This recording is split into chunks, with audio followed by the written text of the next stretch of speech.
সাবেক প্রধানমন্ত্রী শেখ হাসিনার দেশে ফিরতে কোনো বাধা নেই বলে জানিয়েছেন স্বরাষ্ট্রমন্ত্রী সালাউদ্দিন আহমদ। বরং তাকে ফিরিয়ে দিতে ভারত সরকারকে অনুরোধ করা হয়েছে বলেও জানান তিনি। সচিবালয়ে সাংবাদিকদের সাথে আলাপকালে এসব তথ্য জানান স্বরাষ্ট্রমন্ত্রী। বলেন, ভারতের পশ্চিমবঙ্গে নাগরিকত্ব আইন চালু করা তাদের অভ্যন্তরীণ বিষয়, তবে অবৈধ অনুপ্রবেশ ঠেকাতে সতর্ক রয়েছে বিজেপি। মাহবুব কবির চপলের আরও একটি রিপোর্ট। আওয়ামী লীগ তার কার্যক্রম চালিয়ে যাবে।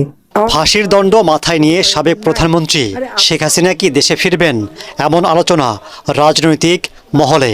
সম্প্রতি ভারতের হিন্দুস্তান টাইমসকে দেওয়া সাক্ষাৎকারে শেখ হাসিনা জানান, তিনি শিগগিরই দেশে ফিরবেন, চালিয়ে যাবেন আইনি লড়াই। বিষয়টি সরকার কিভাবে দেখছে, এমন প্রশ্নের জবাব দেন স্বরাষ্ট্রমন্ত্রী।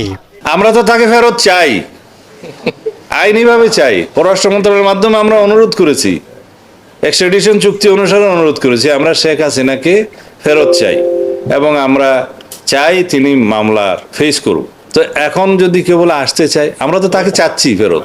দলীয় নেতাকর্মীদের সাথে শেখ হাসিনার অনলাইন মিটিংয়ের বক্তব্য কিংবা আন্তর্জাতিক মিডিয়ায় দেওয়া বক্তব্য বাংলাদেশের অনেক গণমাধ্যমে প্রচারিত হচ্ছে। তার বিদ্বেষমূলক বক্তব্য প্রচারে নিষেধাজ্ঞা দিয়েছে ট্রাইব্যুনাল। দেশের গণমাধ্যমকে আদালতের আদেশ অনুসরণের পরামর্শ দেন স্বরাষ্ট্রমন্ত্রী।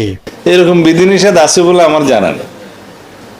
এখন যদি কোনো গণমাধ্যম কোনো বক্তব্য প্রচার করে থাকে, আদালতের যদি কোনো নিষেধাজ্ঞা না থাকে সেই ব্যক্তির বক্তব্য প্রচারের, সেই ক্ষেত্রে পারে।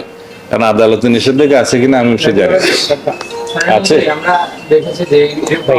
আদালতের নিষেধাজ্ঞা থাকলে সেটা গণমাধ্যমের ফলো করা উচিত। ভারতীয়দের দরজা দেখিয়ে দাও, ঘুষপেটিয়া হাঁটাও। সম্প্রতি ভারতের পশ্চিমবঙ্গে নাগরিকত্ব আইন বা সিএএ বাস্তবায়নের ঘোষণা দিয়েছেন মুখ্যমন্ত্রী শুভেন্দু অধিকারী। বাংলাদেশের অনুপ্রবেশকারীদের পাঠিয়ে দেওয়ার কথাও বলেন তিনি। এ বিষয়ে স্বরাষ্ট্রমন্ত্রী জানান, ভারতের অভ্যন্তরীণ বিষয়ে নাক গলাবে না বাংলাদেশ। তো এগুলো ভারতের অভ্যন্তরীণ ব্যাপার, তাদের সিটিজেন নিয়ে তারা কি করবে, কিভাবে সিটিজেনশিপ নির্ধারণ করবে। কারণ পশ্চিমবঙ্গে নির্বাচন হয়েছে, তাদের হতে নির্বাচনের প্রতিশ্রুতি অনুযায়ী বা তাদের নীতি অনুযায়ী তারা কি বলবে সেটা তাদের সম্পূর্ণ নিজস্ব ব্যাপার। এখানে আমাদের কোনো বক্তব্য থাকার তো কথা না। তবে সীমান্তে বিজিবি সতর্ক অবস্থায় আছে বলেও জানান তিনি। আমাদের সীমান্তে আমাদের বিজিবি মোতায়েন আছে।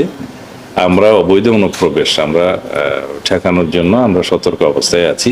মাহবুব কবির চপল, এটিএন বাংলা, ঢাকা। সকল আইনকে